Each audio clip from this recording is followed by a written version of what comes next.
The door clicks open, and he bends down and picks me up again and carries me into the shack. I look around as far as I can see without the ability to move my head. The interior of the place looks like I would expect it to look from the outside of it, neglected, filthy, and dark. He lays me on the floor again, and this time my head rolls away from him and I can't see what he's doing. He hasn't said a word to me since he began to carry me. Why has he brought me here? What do they need me for? To give information about the Order? Information on Harry? They just want to punish me for being a Muggle-born? Or do they want to use me to get to my friends? I don't know how these people's mind works. Do they kill for business or for pleasure? Perhaps they're not going to kill you. Who knows how these people get their kicks? I would shudder if I could. I don't want to think about that. But there have been stories, horror stories about the captives of the Death Eaters have been through, and witches, stories about the witches that have been captured contains their own horror, their own world of horror. I close my eyes. I can't think about that. I've got to distract myself. He's taking his time in there. I wish I could see what he's doing. What are my parents going to do when they finally get into my room and they see that I've gone? I can't bear the thought of how upset they'll be and how frightened. I'll contact the Order. I told them they should let the Order know if I go missing before they inform the police. I've taught how to use an owl to contact them in case of emergencies. The Order will find me. They'll save me. How? You don't even know where you are. How are you going to know? How are they going to know where to find you? The sick, empty sensation of hopelessness washes over me. A noise fills the room. It's like stone grinding against stone. When it stops, he walks over and lifts me up again and carries me down to what seems like a large stone staircase going down into the room. I'm sure it wasn't there when we first came in. As we go down the stairs, the hole we entered closes in above us. Wherever we're going, I'm not going to be able to escape easily. If you can escape. Down, through what seems to be a long, narrow cave. We keep going for ages and ages. He doesn't say anything to me. All I can hear is the light breathing, and my own. I don't know how I feel about this. I don't want him to talk to me, and even if I did, I don't think I'd be able to answer him in my current state. But still, the silence has given me too much time to think about what's going to happen to me. There's nothing I can do to save myself. I'm completely alone. I've always had Harry or Ron or somebody with me whenever I've been in danger. Harry and Ron. What are they going to do when I don't turn up at the Burrow tomorrow? Oh God, Bill and Fleur's wedding. It'll be ruined.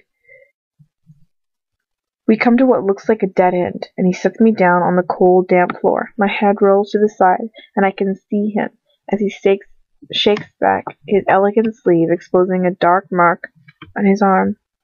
He presses the tattooed skin to the wall of the tunnel, and the dead end melts away to reveal the way ahead. He picks me up again and carries me through the passageway, and I hear rather than see the way close up again behind us. I'm completely and utterly trapped. A lone tear escapes from the corner of my eye and rolls down my face. He lays me down on the floor, my head facing upwards. We must be quite far underground. The ceiling of this place is very high.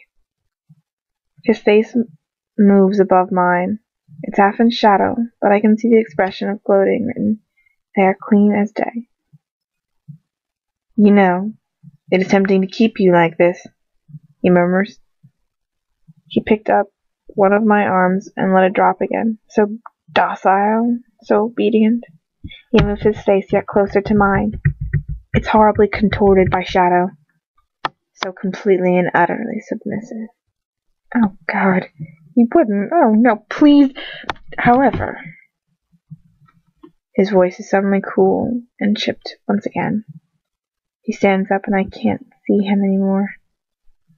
I don't want to touch you any more than I have to. It's disgusting that I should have to carry a mudblood around. I'm partly relieved by that statement, but at the same time enraged by it. It's a particular feeling. Peculiar feeling? That is what I meant to say. It is a peculiar feeling. He gives me another small kick. Get up. A shiver runs through me. I think I can move again. I slowly pull myself up onto my feet. My legs shake under me like jelly, and all the blood rushes to my head, and I stand up fully, swaying slightly on the spot. He's standing in front of me, a small, patronizing smile on his face. He leans forward and pats me on the cheek as if I'm a child. Good girl. He steps back and offers me his hand, his eyebrows raised in a mocking challenge. I just stare back at him. I won't let him toy with me. What did I tell you about obedience, Mudblood? Don't let him beat you, Hermione. I take a deep breath. I'm not a Gryffindor for nothing. You told me that I have to obey those who are above us. You told me that you were above me, and therefore I have to do as you say. He smiles evilly at me. Well, my son told me you were a know-it-all.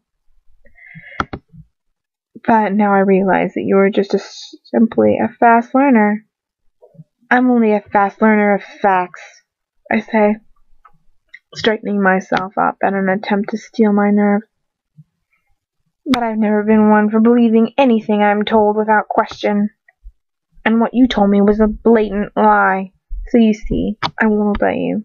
I'll die first.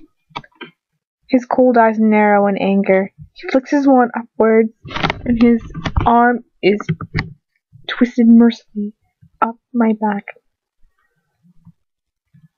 I sink my teeth into my lip to stop myself from yelling in agony. You'll die first, will you? He's standing over me, watching me struggle against the pain. I've lost count of the number of fully grown wizards who have told me that they'll die before they do as I ask. And believe me when I say that it doesn't take me long to have them screaming for mercy, begging me on their knees, let them live. He picked up his wand again, and my arm is released. I fall to the ground in sheer relief, and he laughs quietly. Something tells me you won't be any different, Mudblood. I lie still just for a moment, trying to get my breath back. Perhaps if I just keep quiet, he won't hurt me. Why antagonize him further? Where's your courage, Hermione? You're a Gryffindor, remember? I clench my jaw and begin to push myself up from the ground, allowing that thought to hook me into and pull me upward. I'll never give you that satisfaction. I stand up fully and look him straight in the eye. You murderous bastard! He slaps me hard across the face with the back of his hand. No wand this time. My head snaps back with a blow, and I taste the blood in my mouth. I rub my cheek, and then I look back at him and see pure hatred etched all over his face. For a few moments, we just look at each other. He's breathing heavily, as if he's been running. I've never had anyone look at me like that before.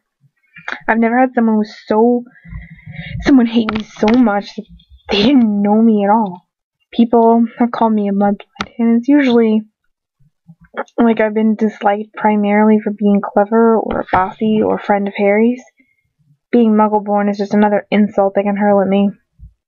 But with Lucius Malfoy, I can see pure hate in his eyes. And it's all because of something I am, not because of something I've done. And I realize that there is nothing I'll ever be able to do to challenge that. How could I change what I am? Or apologize for it? Even if I wanted to. Well, if he hates me, then the feeling is entirely reciprocated. I hate him. I hate him for what he has done, and I hate him for what he is, a prejudiced, unfeeling sadist. Gradually he seems to regain his control. His breathing slows and his face grows more calm. Once more. It is strange to me that you have not asked me where we are, he says, his voice quietly controlled. I would have thought that your irritating know-it-all attitude would have led some curiosity about where I have brought you. He grips me with his shoulder and turns me around, showing me where we are. It's not the hall itself that terrifies me. It looks almost like I imagined the Chamber of Secrets to look like when Harry told me about it. Green flame torches, black stone walls, pillars entwined with stone serpents. No, it's the throne at the end of the hall that scares me.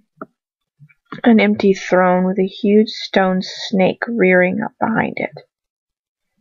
It's so dark, it takes me a few seconds to realize that there are people moving around the hall towards us. People in black robes. My stomach knots in fear, and I start shaking uncontrollably. I can't. God, I can't. You are fortunate that our host appears to be otherwise engaged. Lucius murmurs into my ear. Were he here, I am sure he would be only too pleased to teach you a few lessons in respect and obedience. But don't fret.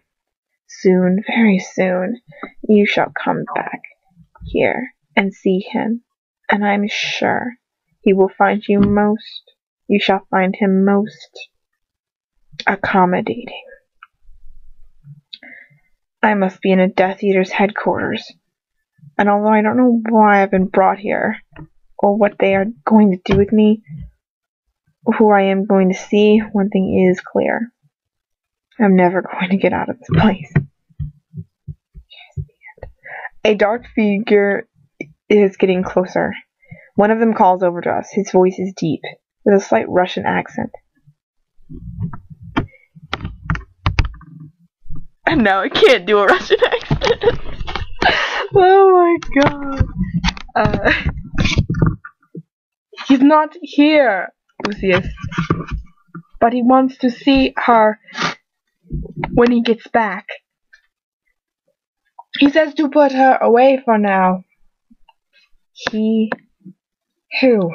No, I can't face him. Lucius's hand left my shoulders. Stupefy. A rush of spell. I feel the rush of the spell before it hits me, and then darkness.